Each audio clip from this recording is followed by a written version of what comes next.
너희 중에 심지어 음행이 있다 함을 들으니 그런 음행은 이방인 중에서도 없는 것이라. 누가 그 아버지의 아내를 취하였다 하는도다. 그리하고도 너희가 오히려 교만하여져서 어찌하여 통한이 여기지 아니하고 그 일 행한 자를 너희 중에서 쫓아내지 아니하였느냐.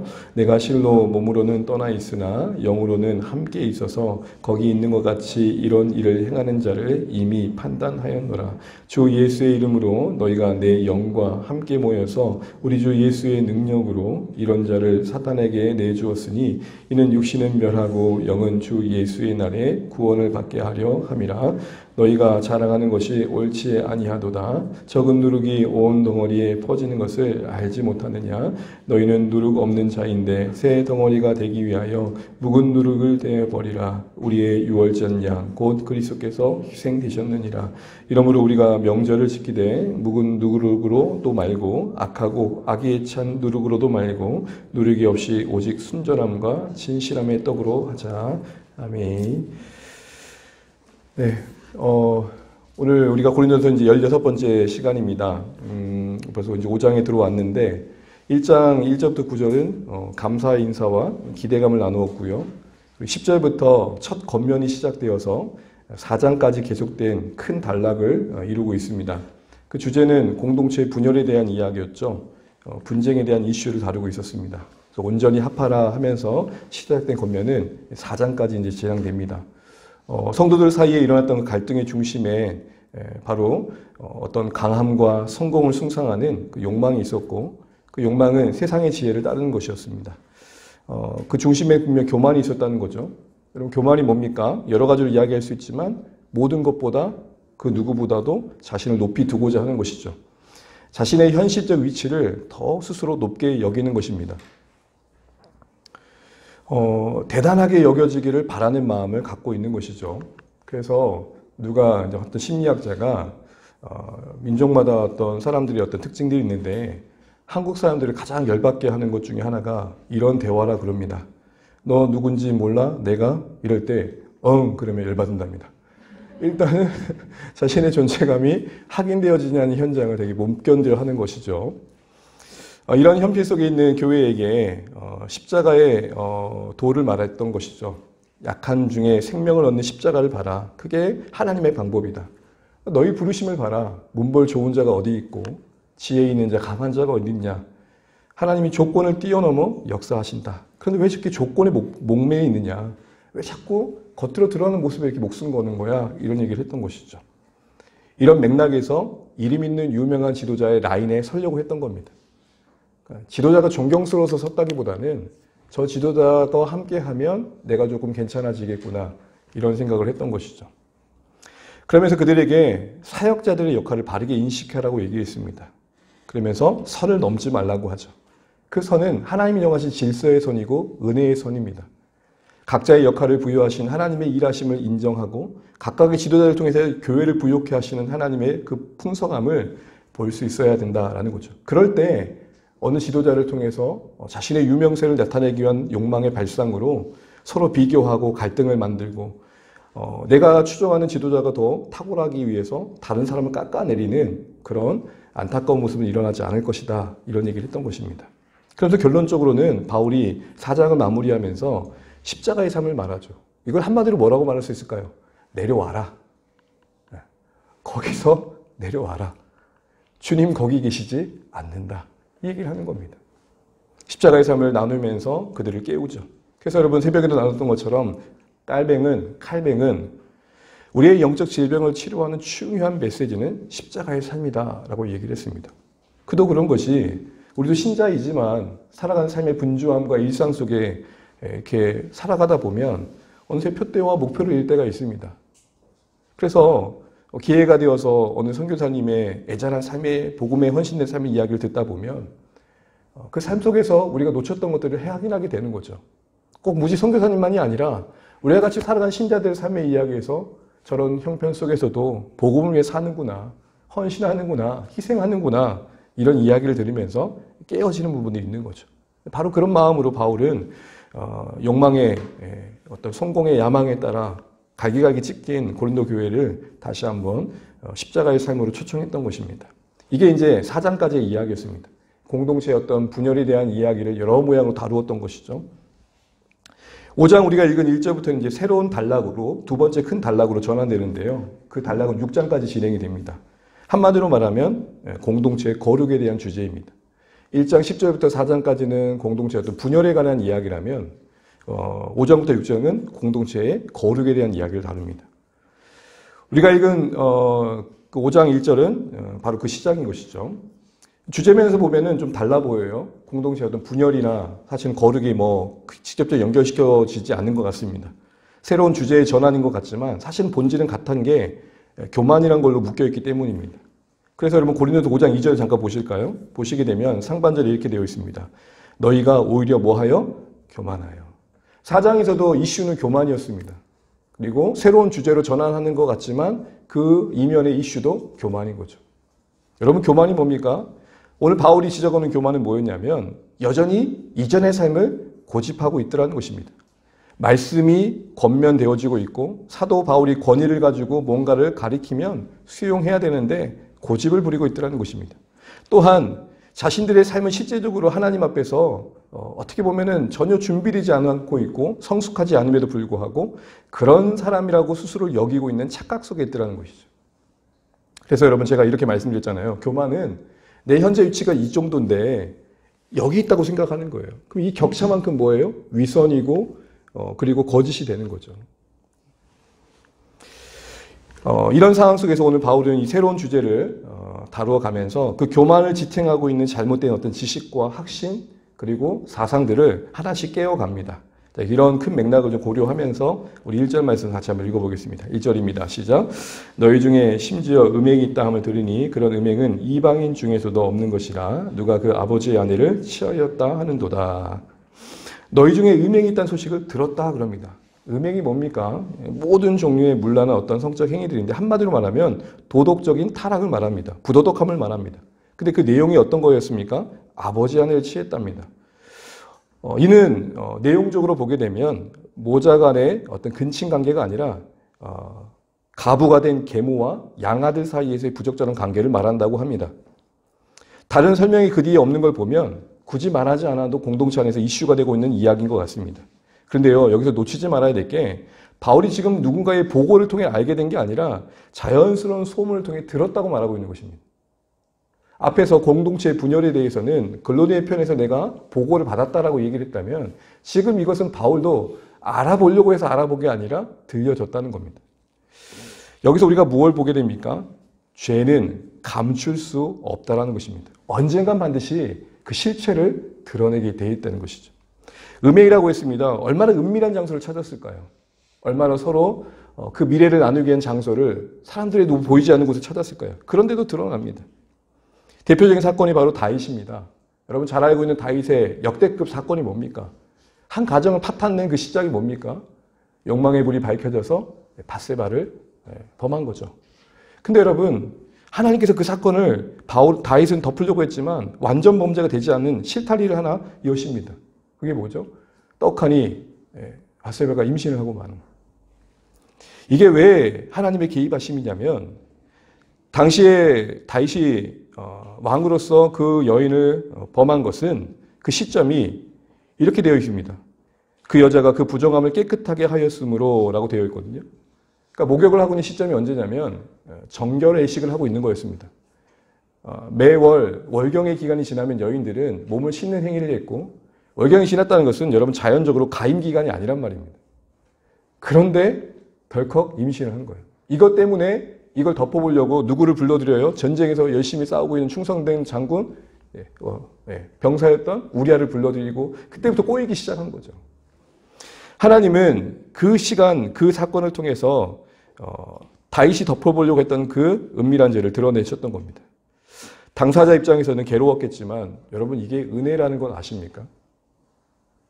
아직 내게 감춰진 죄가 드러나지 않았다는 것은 하나님께 아직 기다려주고 싶다는 증거일 겁니다.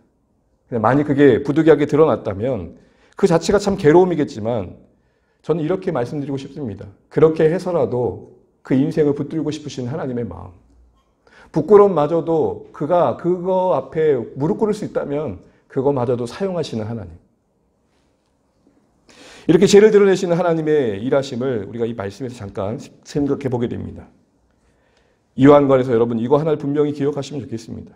로마서에서 나온 것처럼 하나님의 우리를 향한 최고의 징벌은 내버려 두심입니다. 그래서 여러분 하나님의 사랑의 반대말은 뭡니까? 예? 무관심입니다. 분노마저도 관심이 있기 때문에 나오는 거예요.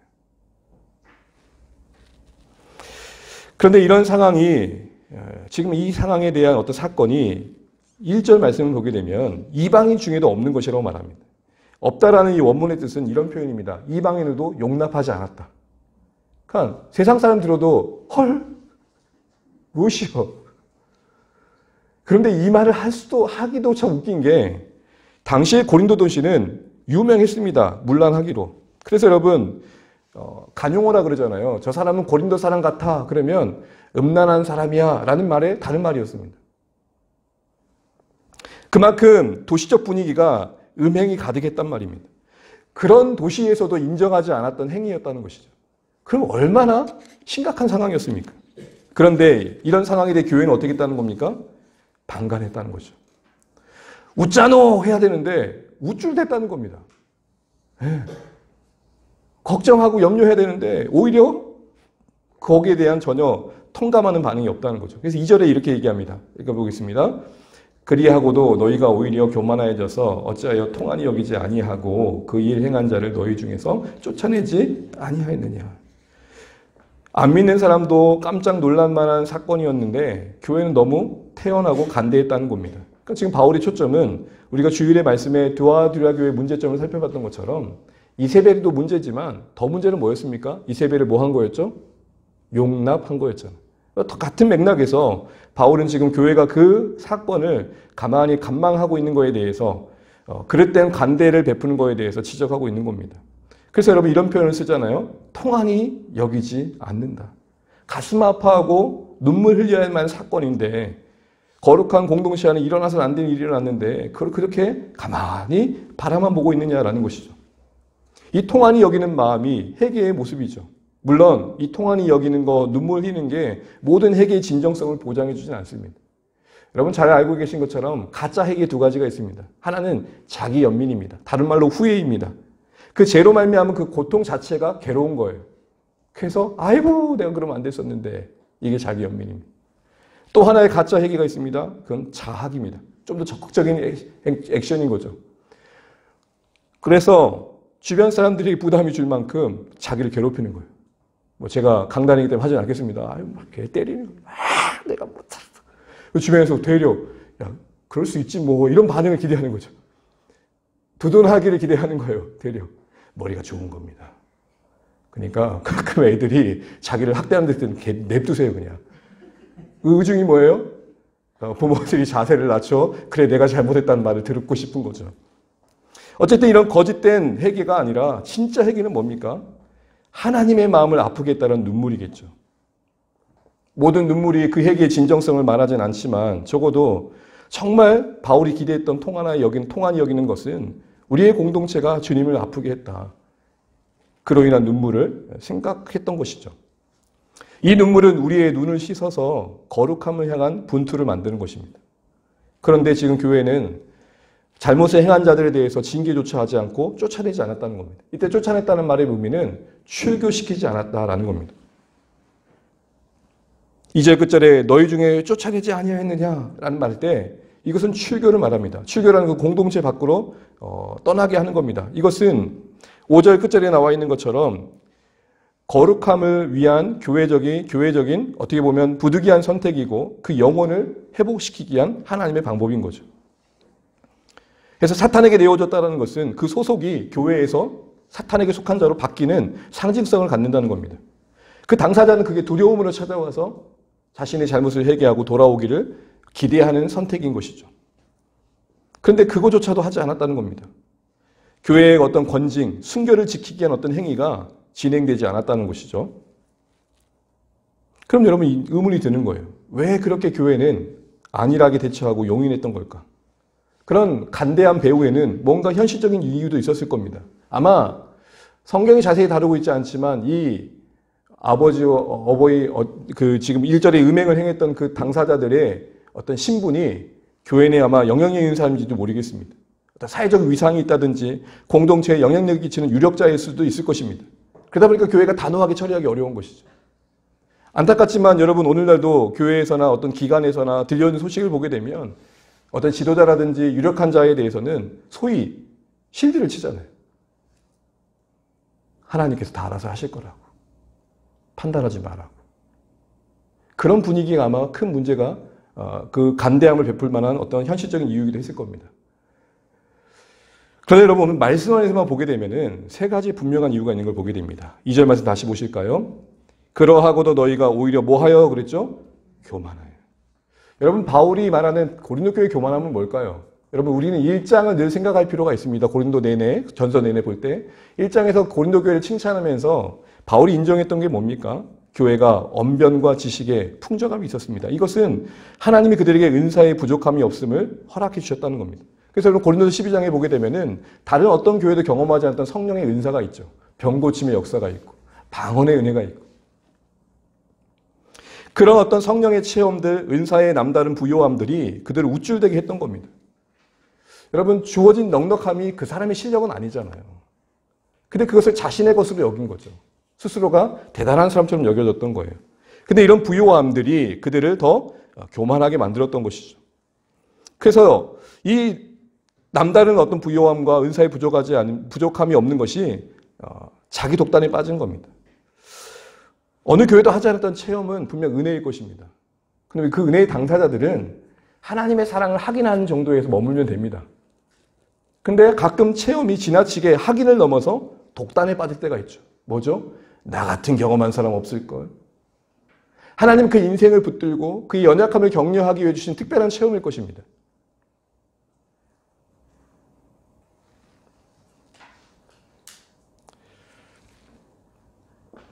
어느 목사님이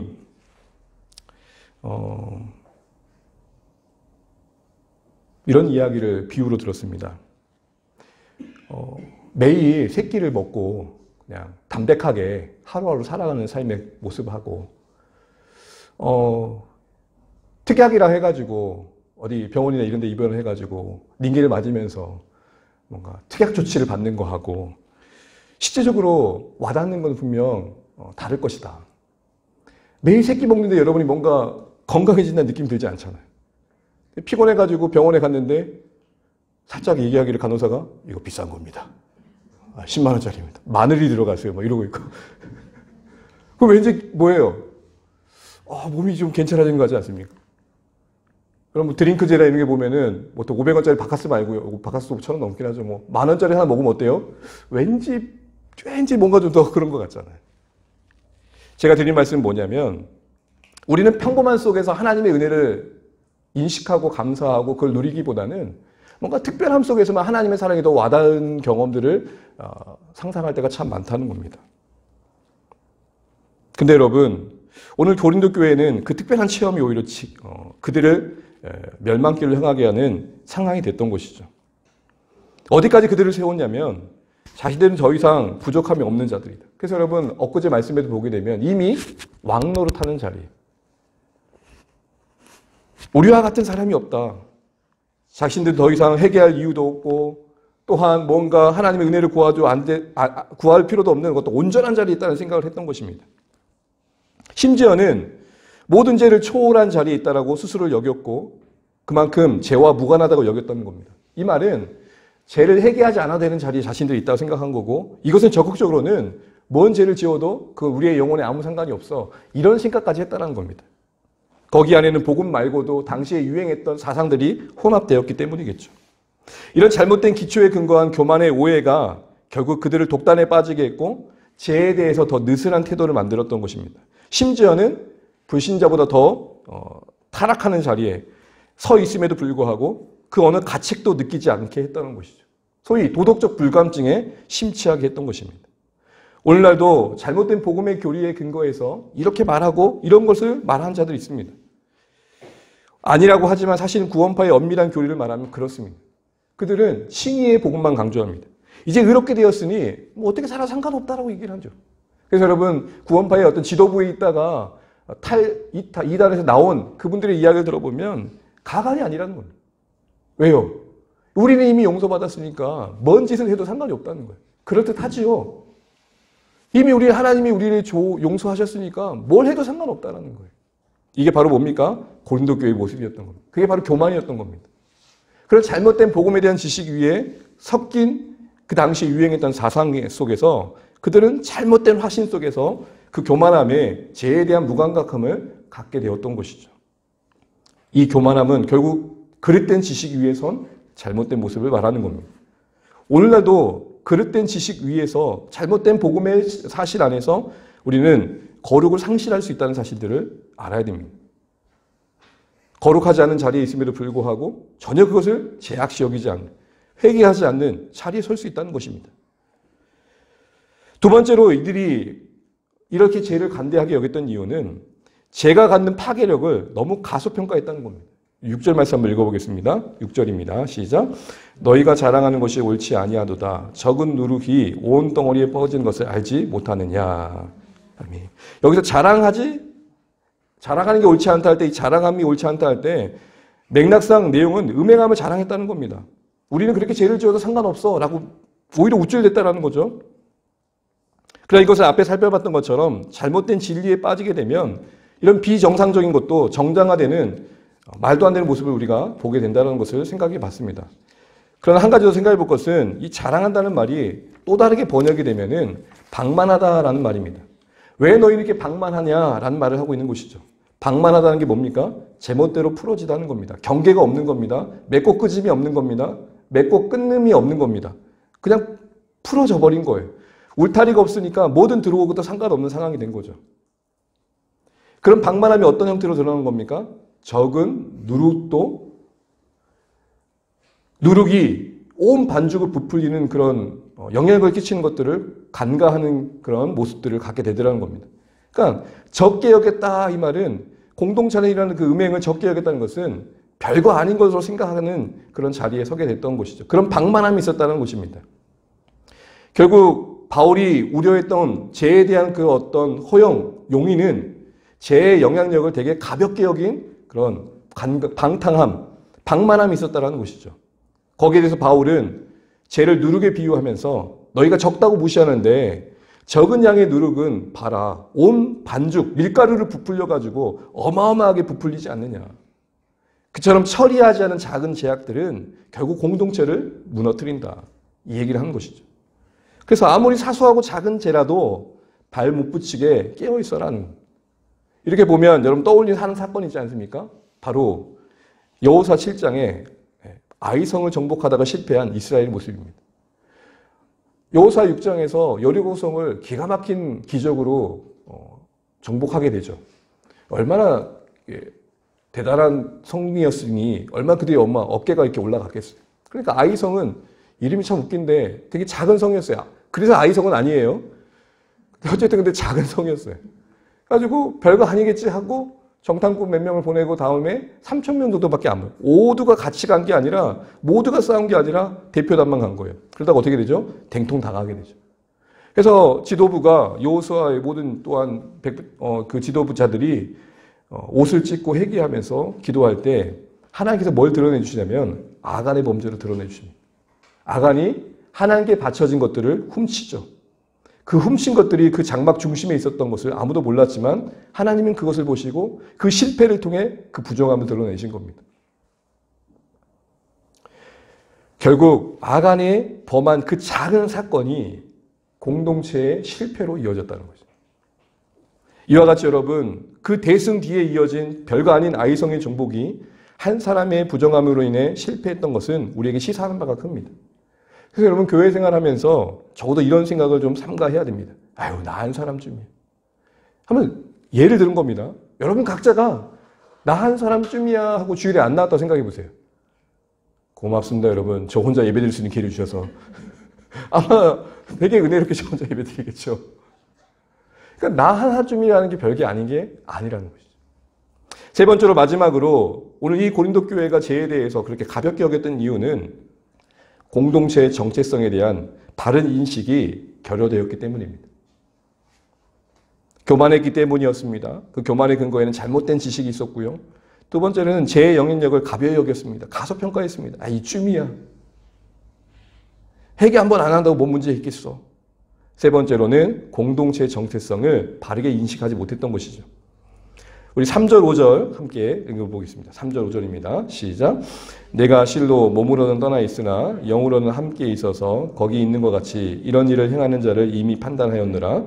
주 예수의 이름으로 너희가 내 영과 함께 모여서 우리 주 예수의 능력으로 이런 자를 사탄에게 내주었으니 이는 육신은 멸하고 영은 주 예수의 날에 구원을 받게 하려 함이라. 아멘. 여기서 볼 수 있는 것은 예수님의 권위가 부여된 교회 공동체를 바울이 분명히 인식하고 있다는 겁니다. 단순히 사람들의 모임이 아니라 예수님의 이름의 권위가 위탁된 곳, 하나님의 시선이 가 있는 곳, 교회의 결정은 곧 하나님의 결정과 동등한 결정이 될 만큼 권위가 있는 곳이라는 인식이 바울에게 있었던 것이죠. 그래서 뭐라고 말합니까? 예수님의 이름의 권세를 인식하면서 바울은 고린도 교회 그 현장에 있지 않는 에베소에 있음에도 불구하고 그 소식을 마치 같이 듣는 자리에 있는 것처럼 판단한 이야기를 꺼내죠. 출교해야 된다. 공동체도 예수님 안에서 같이 한 영 안에 묶인 공동체로서 같은 산을 같은 거룩의 시선으로 바라보길 원했던 것입니다.